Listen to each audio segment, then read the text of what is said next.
Motivations with Glenn.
Good day, everyone. Thank you for tuning in to Awesome Radio, to the Glenn Johnson Show.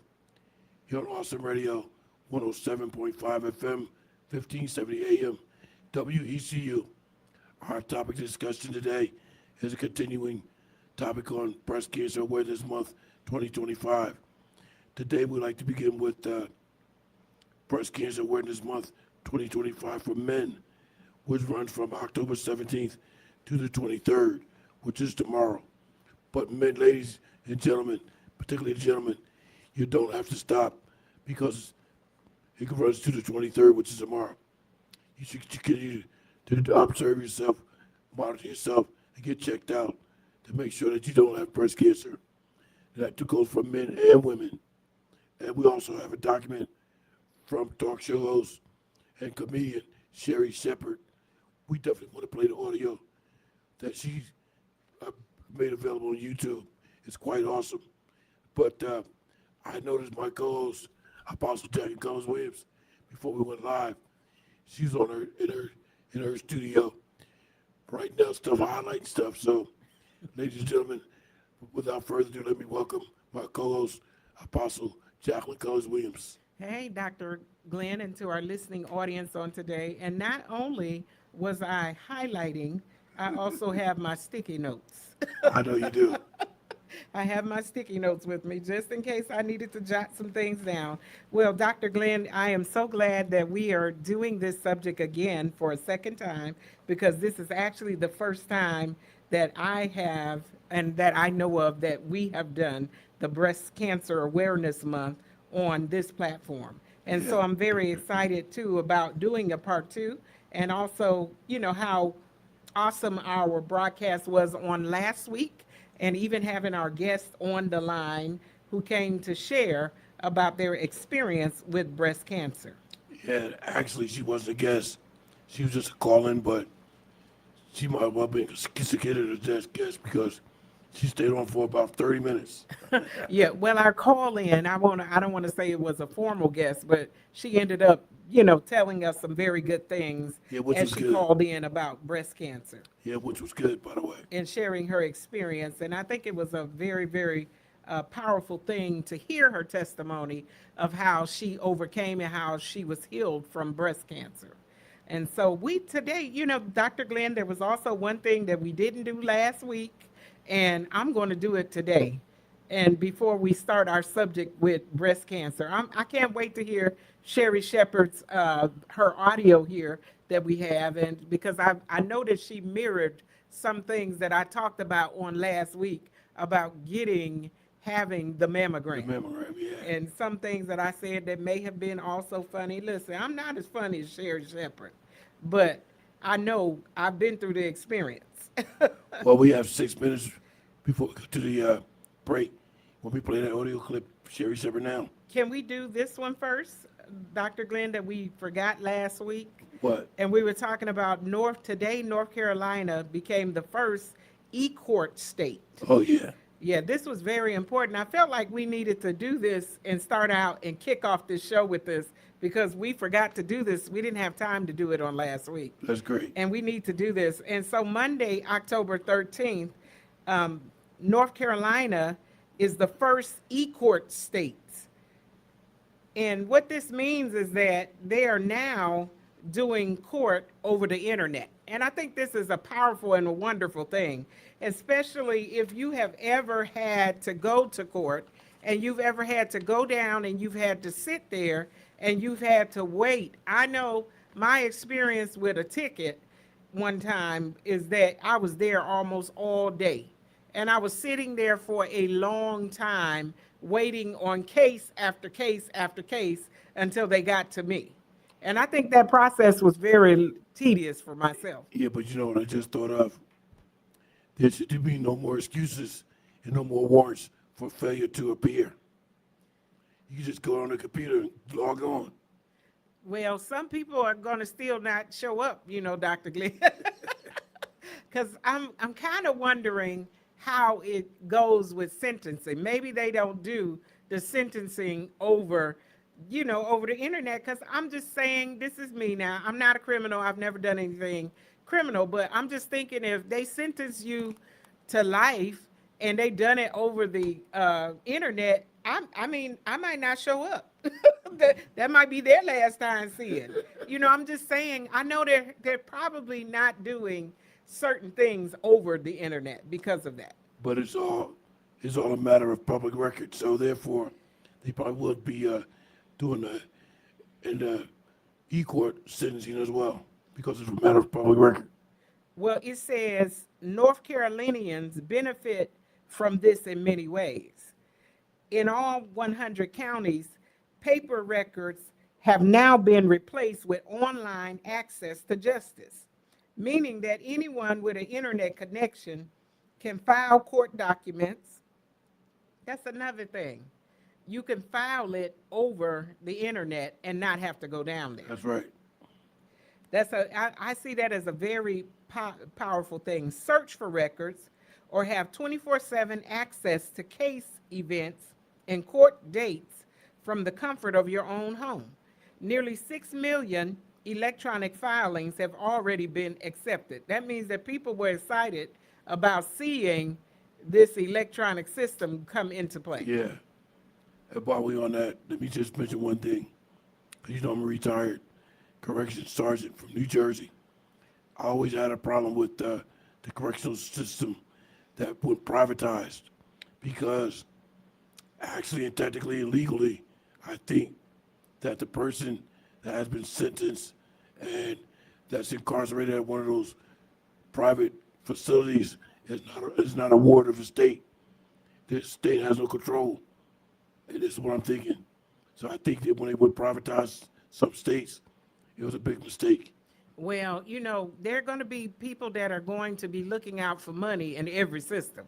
And of course, there's a lot of money to be made in housing prisoners and what is being paid by the state to take care of those prisoners. So people are going to have their hands out and try to get into that, Dr. Glenn. So that's why we have those private prisons. And I'm pretty sure the state is paying out royally to those private sectors.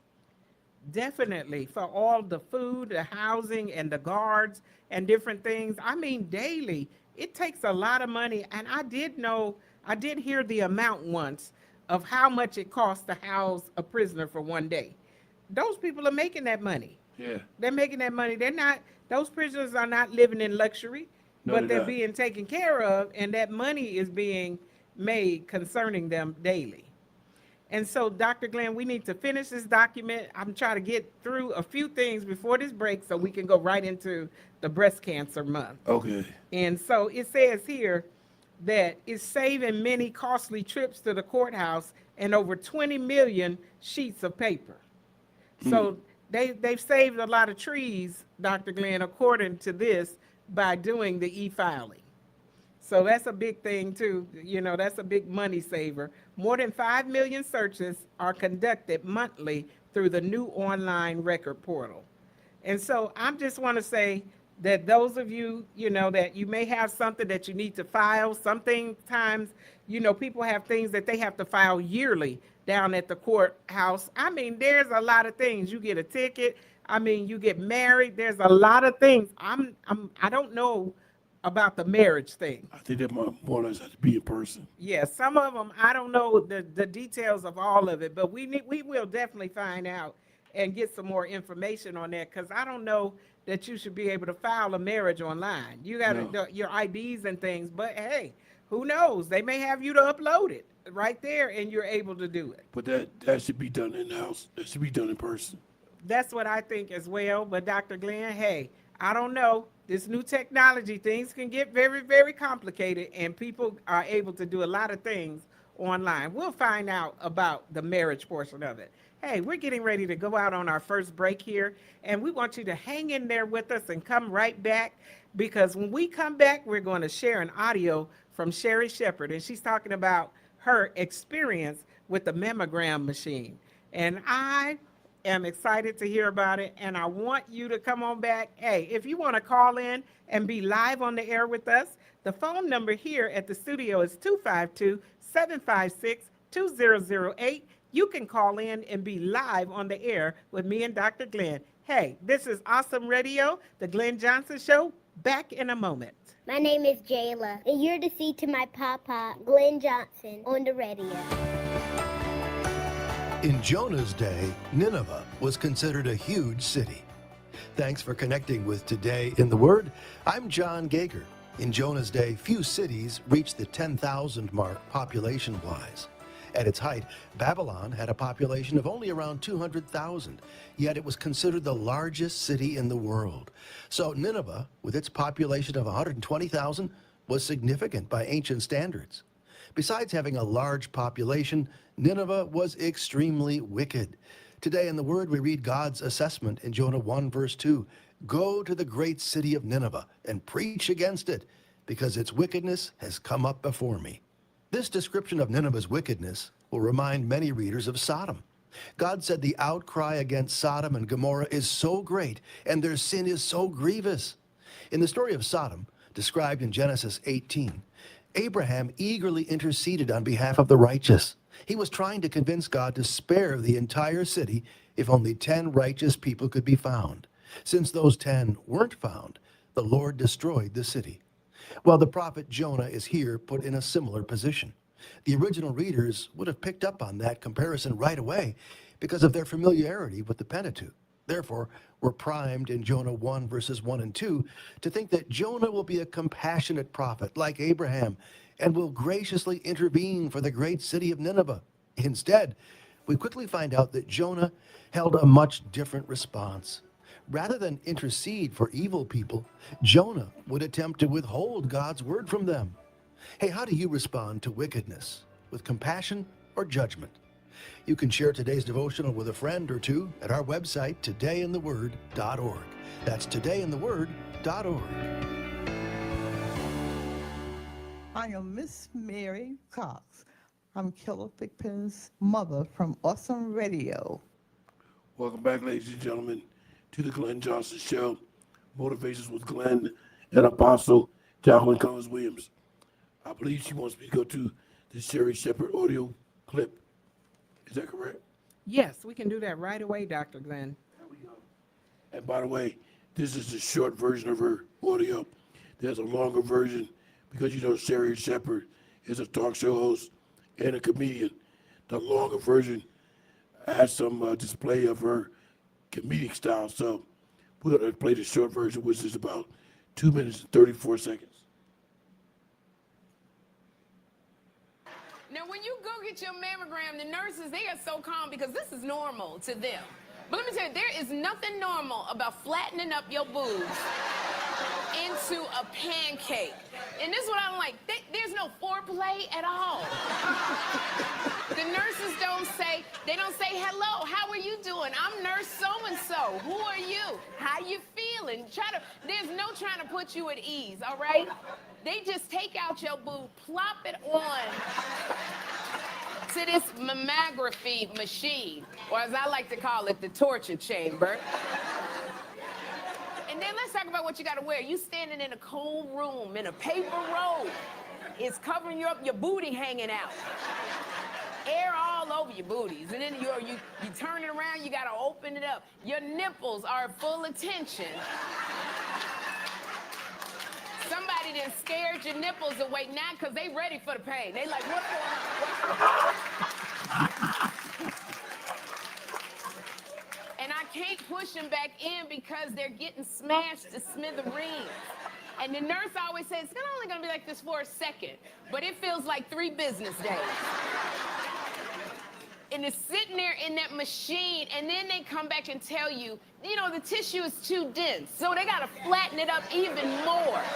Like, and then I've never had them pull. I'm like, there's nothing more to pull. They pull, and it's like they're ironing your doggone breast. Now, here's the thing. Now you pushing them to get them in there. My whole life, I've been trying to push these babies up. Now you flattening them out. And then you got to sit there while they, you know, because they put it in there, you and all this pain, they run 3 rooms down to hit the button.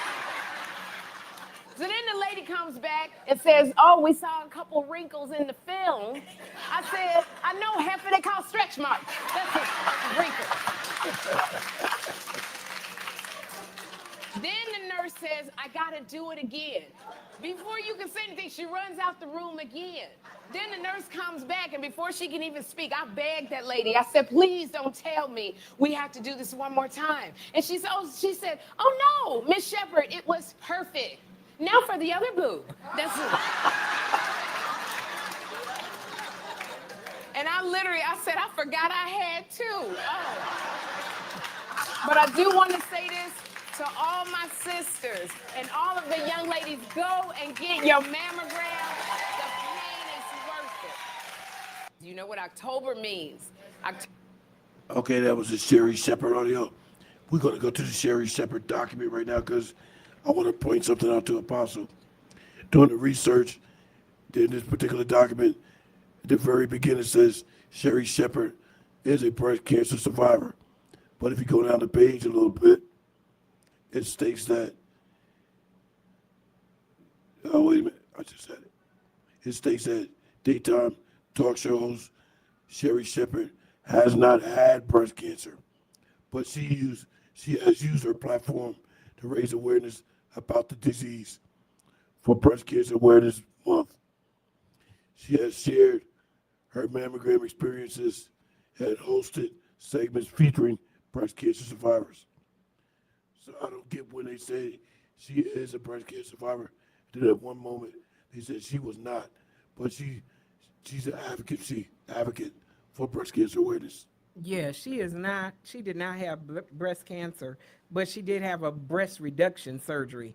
And I think that's what this document has in a mistake. They have her up here as if she survived breast cancer, but she had a reduction because she was having some back trouble, you know, and she needed to get the reduction for that. And Yeah, I did read that in there. yeah, so that was it. But this was her personal journey about her own experiences, and I'm very grateful and I'm thankful for the humor because sometimes, you know, it can be some of the situations or medical tests and things that we have to go through, they can be, you know, a little bit uncomfortable. And, you know, I've had mammograms and many women have, and we've all experienced the same thing, that machine just gets and smashes your breast and as she said, flattens it right out.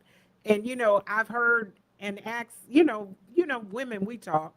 So I've heard some ladies say that it wasn't painful at all, but I think it's according to how dense your breasts are. You know, if you don't have as much, then them smashing it doesn't hurt as bad as when you're more heavy chested. And so I believe that is a great difference. And then she missed, I don't know that they didn't do this with her, but I know that they turned the machine and kind of twisted with it, you know, to a different side, or you got to twist your body. It's either they twist the machine or they twist your body because they're trying to get a different angle, and it's already in there being smashed and then twisted at the same time. It can definitely not be a great experience. Wow. And I said, and I've always said from day one, from first time I ever had one, that horrible machine was invented by a man. Because I'm saying with all this technology and stuff, there has to be a better way than getting in there and smashing, the breast in order to get those pictures. It needs to. Where's the update? Where is the new technology Yeah. that just, you stand there and it just scans you from left to right and just takes care of it. I don't understand who came up with the pancake smasher. Well, I'm actually glad you mentioned that because I did want to do some further research on is there any updates for the mammogram. Also to check out and see if a male has to go through a mammogram also to find out if the male has breast cancer. Well, they can't because they don't have anything to smash in the machine, or at least unless you are over. You got to be heavy, or carrying a lot of weight. So I'm sure they don't do it the same way that they do with women. Yeah, that's why I wanted to do research on it to find out. Yeah, that's a great question, Dr. Glenn. And I think we need to put a pin in that regardless to what we do next week. We need to kick off with just that information. How do they do the mammogram for the men? And listen, I'm going to be definitely upset if they're getting a different process and we have to go through the smasher and they don't have to do the same thing for men. I'm definitely, I'm going to have an issue with that because we all need to be treated equally. Dr. Glenn? Well, I'm about to go ahead. We got 1 minute before we go to break.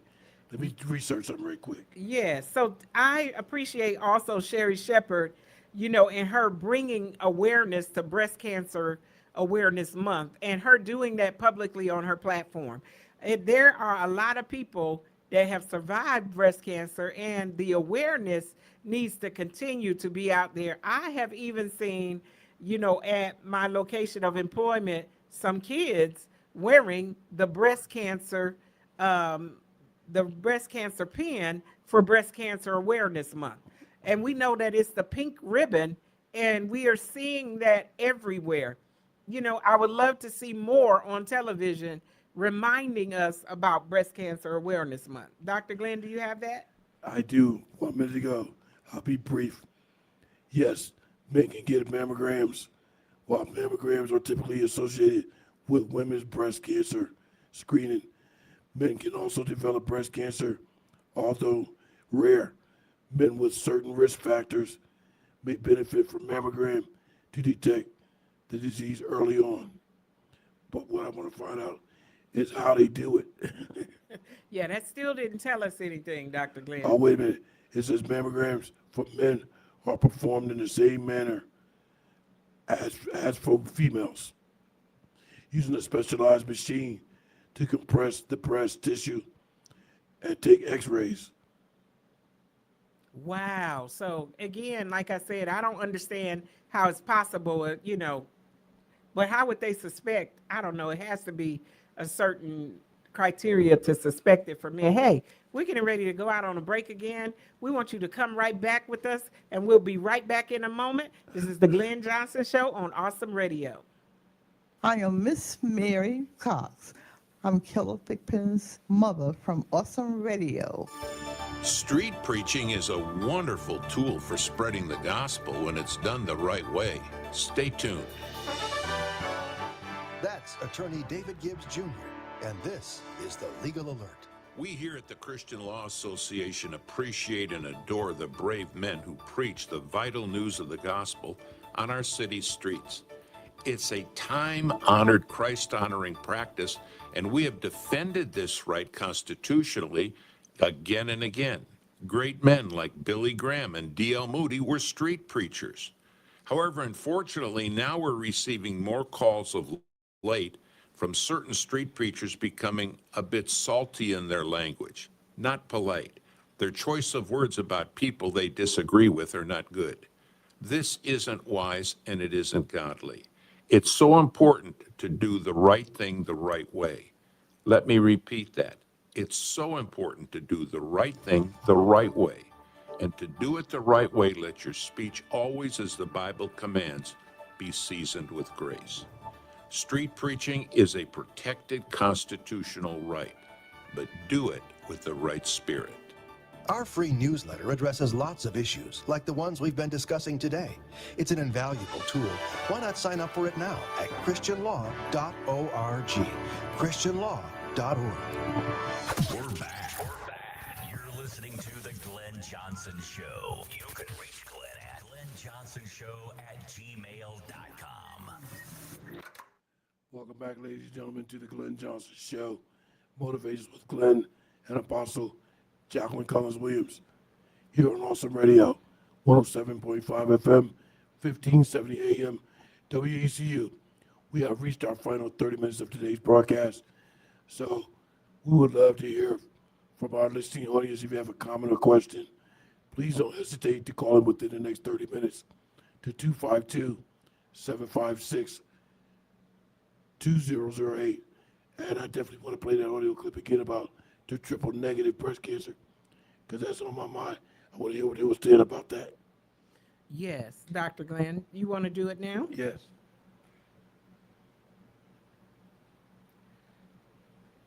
Dr. Conley, a lot of women have triple negative disease. We do know that triple negative can be aggressive and some of the treatments may not be as effective. Could you talk a little bit more about triple negative and the best way to treat triple negative disease?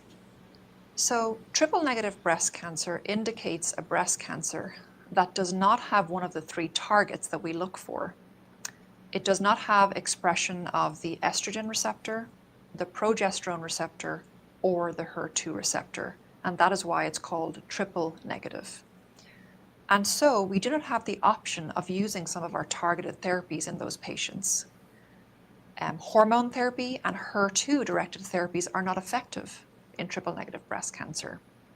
Treatments that can be helpful include chemotherapy, and we have many different chemotherapy options that we can use for patients with triple negative breast cancer. Usually for a patient with early stage breast cancer who is going to have surgery, we use combination treatment strategies where we're using 2 or 3 chemotherapies sort of close together. In the stage 4 setting, we have multiple agents that we can use. We oftentimes use them one at a time, but we do have many chemotherapy options that we can use. However, we strongly encourage participation in clinical trials to get access to newer treatments that may be more effective as well. So there are many factors that influence a woman's risk of developing breast cancer. Being a woman is one of the major things, although breast cancer does happen in men, it's much more rare than in women. Breast cancer also becomes more common. Okay, I just want to hear what they were saying about the triple negative breast cancer, because while I was playing, I had to Google, is there triple positive breast cancer? And it says triple positive breast cancer is a type of breast cancer that tests positive for 3 markers: estrogen receptor ER, progesterone receptor PR, and human epidural growth factor receptor 2, which is HER2. So triple positive breast cancer accounts for about 10 to 15% of all breast cancers. I just want to mention that in Google just to see if it was a triple positive, since I was so curious about the triple negative. Definitely. And that triple negative is talking about more about how they treat it, and what it responds to versus, regular other treatments. So also, Dr. Glenn, we talked about getting the mammogram. I want to say to everybody on today, to especially all the women, I don't know all of the factors for men being tested, but I do want to say to the women that early detection is very positive, and you can have a more positive outcome with early detection. And as I said last week, this subject is very near and dear to me because one of my sisters passed away, and she was in her early 40s, and she passed away from breast cancer, but she did not have any mammogram or any screening. And that is one of the things that, caused her to pass away was because she didn't have those screenings and didn't have those tests. So early detection is very optimum for a positive, and there's so many people that have survived. But the fact that it could be in your body and not getting any treatment or not getting any, type of chemo or whatever it is, even if it's surgery, those things are very important. And so they recommend for women to start getting them at 40. That at least by 40 that you need to have a mammogram by the time you're 40. My sister, I believe, was 42 or 43 when she passed away. And so she had not had these screenings. And she had tumors there. And Dr. Glenn, one of our paper here talks about the difference between cysts and tumors. And I think we need to find that and begin to talk about that too, because having a bump or a lump doesn't necessarily mean that you have cancer. But having a lump or a bump, you definitely need to go and see the doctor to make sure. I also have a young relative that I know that was dealing with breast cancer. And I'm talking about in their 20s. And that's why even as young women, you need to be doing self-breast exams. If there's any lump or anything that you find there, I don't care if it's as small as a pea or some hard spot or something raised or something different, you need to make sure that you go and get that checked out and talk to your doctor about it. Do you have any idea what document that might have been on? I see it here, Dr. Glenn. Yes, I see it here. Yes, yes. It's right here on, let me see the first page. I could see it. It's on the several pages back. It's the Breast Cancer Awareness Month, 7 Things to Do. Yeah. It's on that one. And It's it on the third says, page? yes, so it's on page 3, I believe. Yes. It said breast cyst versus tumor. It's the difference in how they feel and more. It's updated September 2nd, 2025. Finding a breast lump can be concerning, but many lumps are harmless and may be caused by benign conditions like breast cysts. And it says breast cysts are among the most common causes of breast lumps. So a lot of times, more than not, that lump is just a cyst and not a tumor. And don't run, all the way to the worst end as soon as you find a lump or you feel something, and then all of a sudden you speaking that you have a tumor. You have to watch your mouth, because it could not be a tumor. It could be just a cyst, and most of them are benign, and then it's probably something that they'll want to keep a watch on. Cysts and tumors feel different, it says here. That brings me to a question. Obviously, I'm a male, so I'm not making fun of none of others, but my serious question is, do you think that a female that may be pregnant and during the pregnancy she developed milk, if that milk is not extracted and it remains in the breast, could that possibly cause cancer? Well, I don't know that it causes cancer, but I know it can cause some pain. I do know that much, that when that milk is not expressed, you can end up with a clogged duct. And it can be hard like a cyst or a tumor, and it can be very painful, but it's usually so painful until you have to do something about it. And that's why I thought about that when you were talking about the cysts and the tumors. I figured if the milk stayed in the breast and hadn't been extracted, that would cause, like you said, an excruciating pain. Well, and there are some other risk factors. I want to look a little bit more, Dr. Glenn, and we're winding down on time, the cysts and tumors and how they feel different. I want to look at that just a little bit more, and then I'll look at, and we'll give some other risk factors that are outside of that. There are some risk factors that we need to look at, and they have them listed here, and I think it would be good to give those out on the air while we're still on the air. Hey, we're winding down in time, but there's still time for you to call in if you want to call in and be live on the air with us. Maybe you survived. Maybe you had a scare. Maybe you've had surgery. Maybe you've been treated with chemo and you want to call in and share with us and tell us about your victory, or even if you are still battling. We will love to hear your story on today. So we want you to call in, and the phone number again here in the studio is 252-756-2008. You're welcome to call in and be live on the air with us. Hey, this is the Glenn Johnson Show, and you're listening to us on Awesome Radio. We will be right back in a moment. Keep it locked right here to the Glenn Johnson Show. Hello, my name is Dr. Wiley Nifong. Thank you for listening to Awesome Radio, 107.5 FM, 1570 AM, WECU. Welcome back, ladies and gentlemen. We have reached our final 20 minutes of today's broadcast.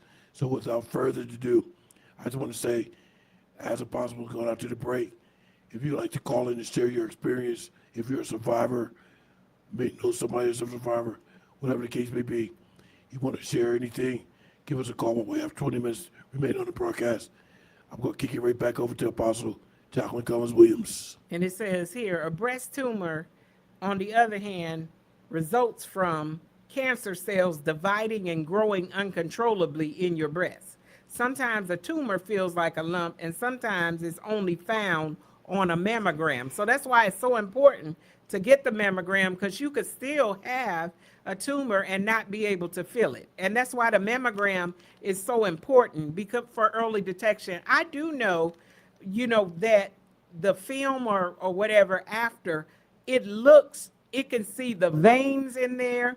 It can see everything that is in there. Any strange looking dark areas is what they will look at. They will look at that and see if there's any changes or anything that doesn't look translucent or doesn't look a certain way. Yeah. That's how they were able to detect it. I've seen those things. And I've looked too. I was on there looking just like they were looking. Not that I'm a doctor or that I know anything about what I was looking for, but I was definitely looking at the same time they were. They put the film up there and they said, look, everything is clear. I was like, well, I thank you, Jesus, because we don't need to see anything like that.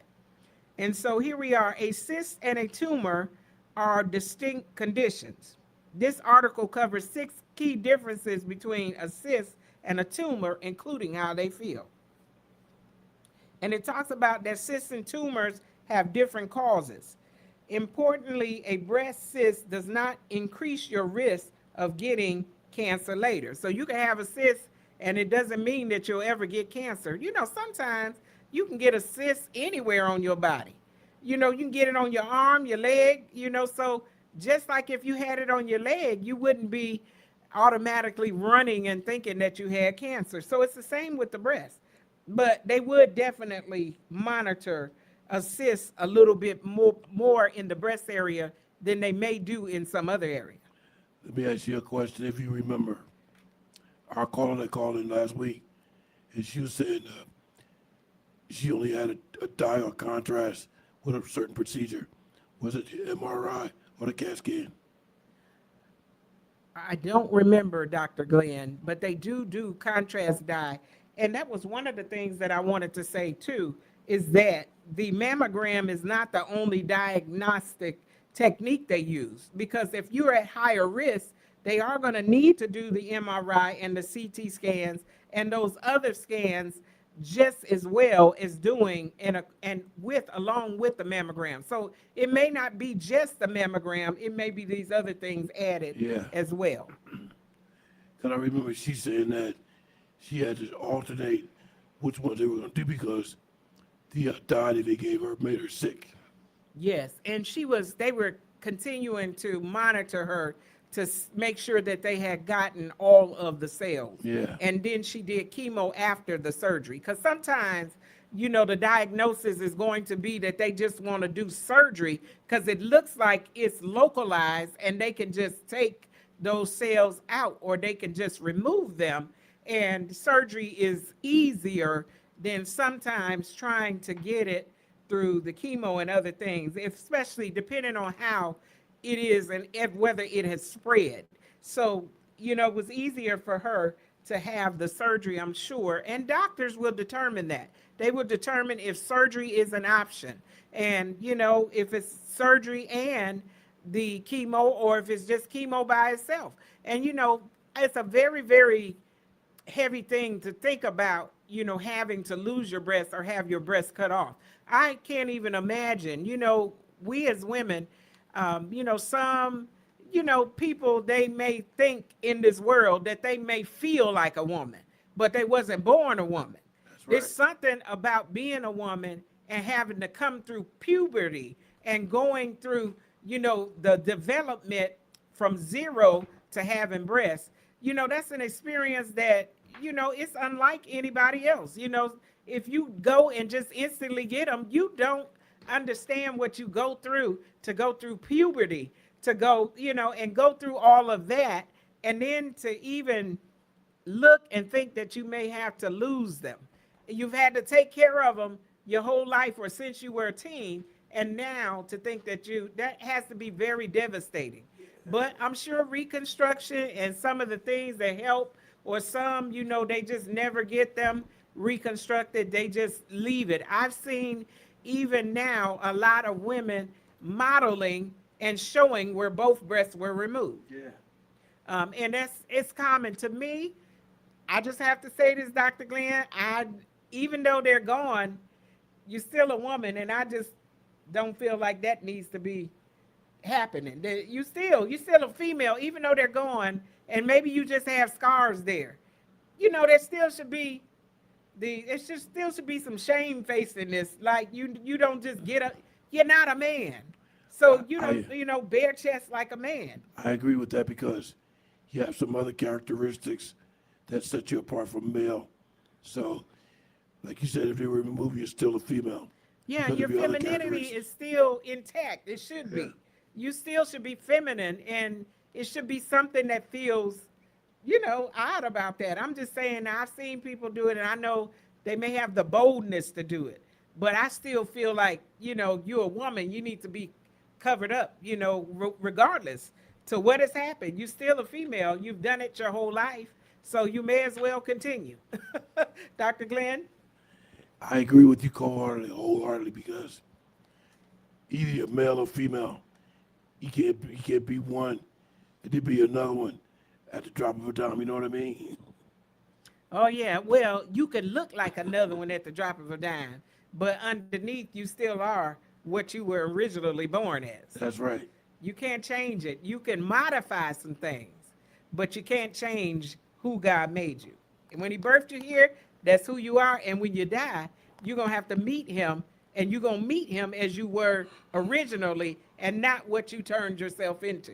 Not to get off the subject because we're going to have 10 more minutes when we come back from the next break, but let me ask you a question. So people that have went, for lack of a better word, people that are transgender, particularly a male who's now a female, you think that person has a right to go to a female restroom? I absolutely think they should not. And I do not believe they need to be wrestling or fighting women in sports, because underneath is still a man. That's right. That's what I think. That's the structure. And, you know, I don't care how many hormones you take or what you add on. I mean, some things is just cosmetic. It's just been added on. Because you change a person's brain. That male is still a male. It's the way he thinks like a male. He's not thinking like a female.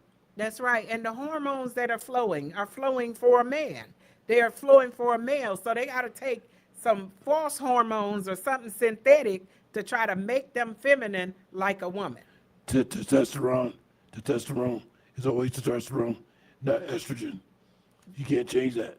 Yes. And when you stop taking those false synthetic things, your true hormones are going to start flowing again. Because you cannot change it. You can only try to transform it, but you cannot change it. Underneath, that's who you are.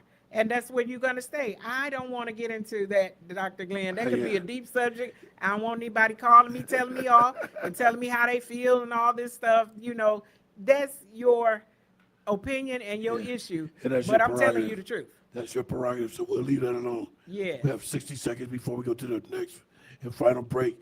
Then we'll be back with our final 10 minutes. Apostle. I have that one last thing to say.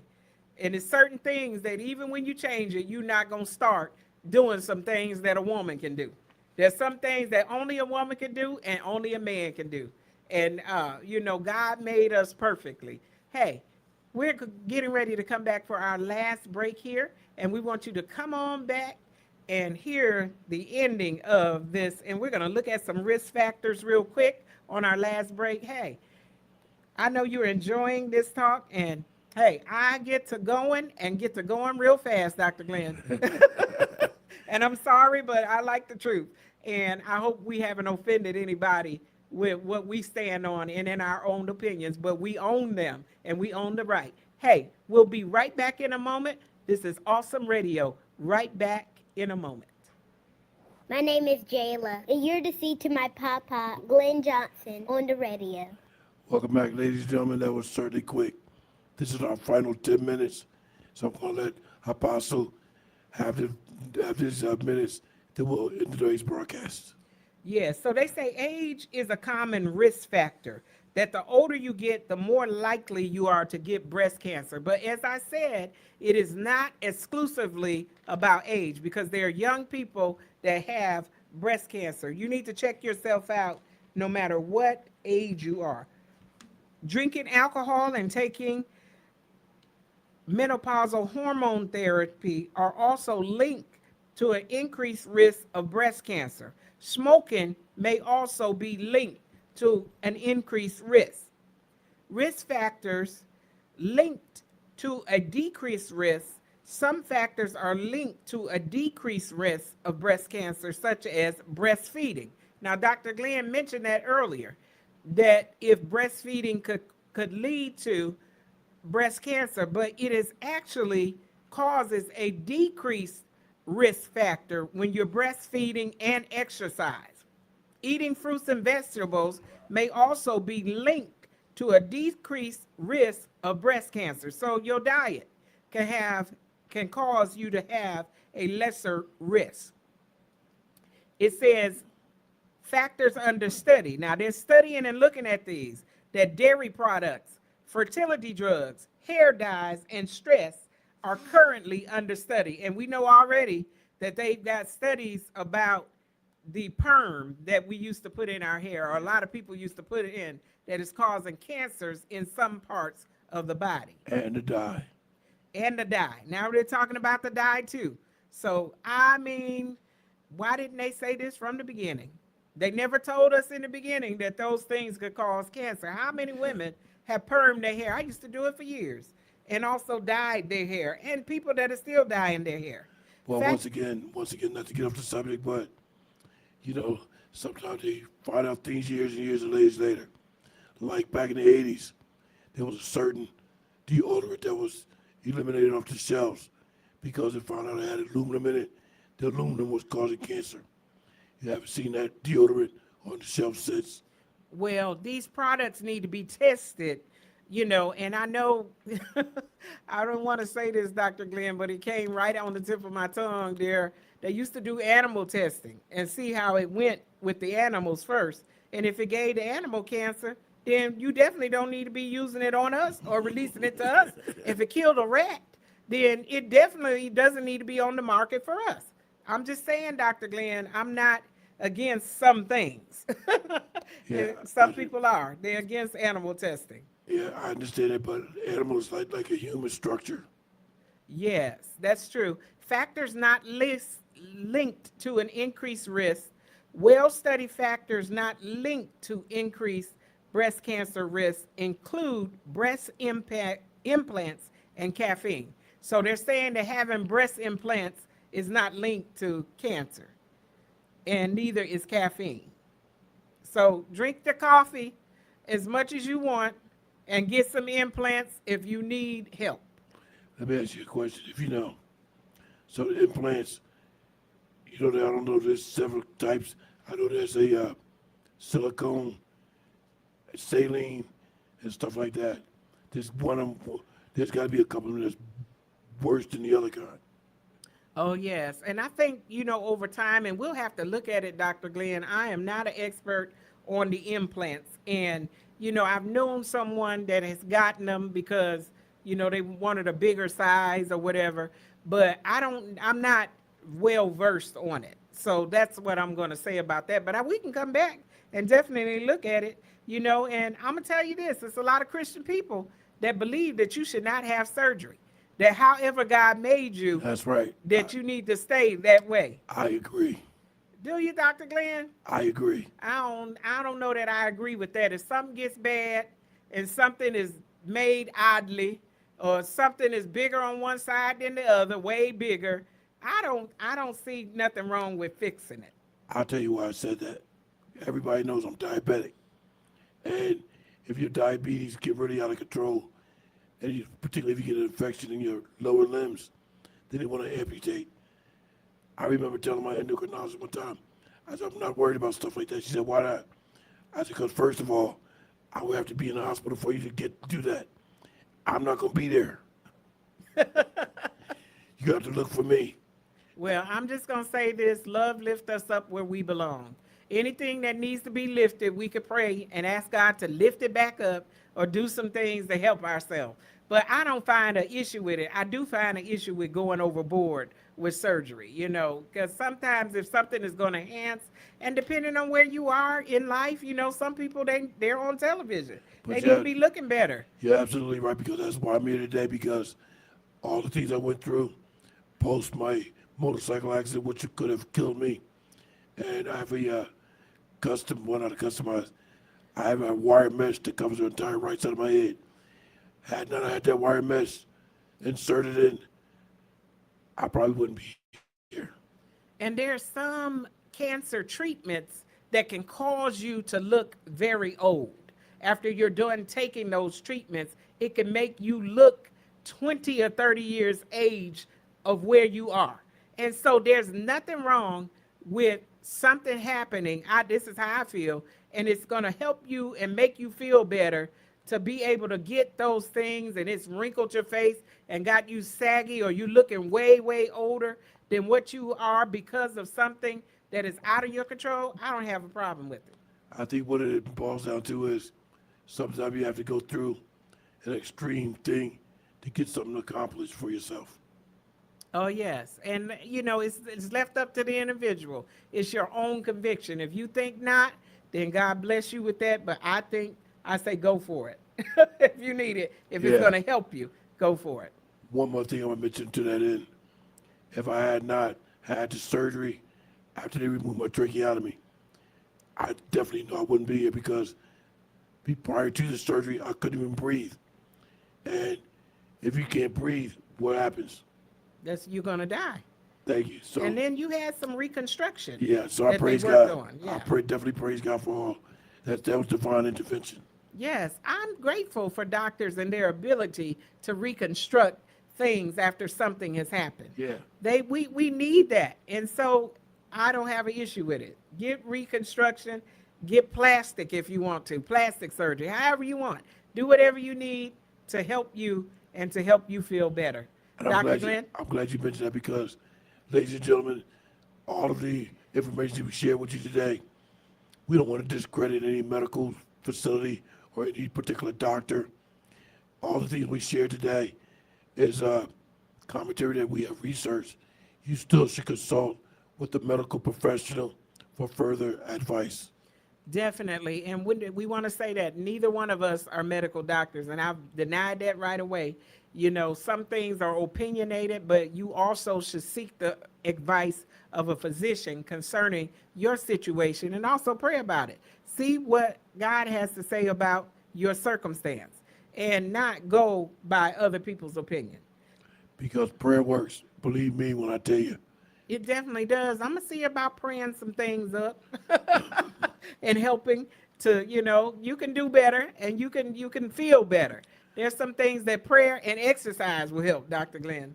By the way, next Wednesday, we'll have Sergeant Lee Darnell in here with us from the Pitt County Sheriff's Office. He is the public information officer for the Sheriff's Office, the PIO. We'll be doing a continuation and final part of senior check program and the house check program. That's why we invited him on, because he's a public information for the sheriff's office. Hey, we hope that you've enjoyed our show on today and that some of the information was helpful for you. We're also grateful for the Sherry Shepherd's, her audio that we shared here, and we hope that it made you laugh. We hope to see you right back here on next week, here on the Glenn Johnson Show, and with Dr. Glenn Johnson and Apostle Jacqueline Cullins-Williams. God bless you, Dr. Glenn. Want everybody to have a pleasant day, pleasant weekend that's approaching. Be safe as always. If you see something, say something. Don't let anything get past you. And to all the women who are survivors of breast cancer, I say God bless you. Take care of yourself. Do what you have to do to stay healthy. And may God bless all of our listeners listening today. With that, I'll say, may the Lord take a liking to you. God bless you all. We'll see you next week. Awesome Radio 107.5 FM.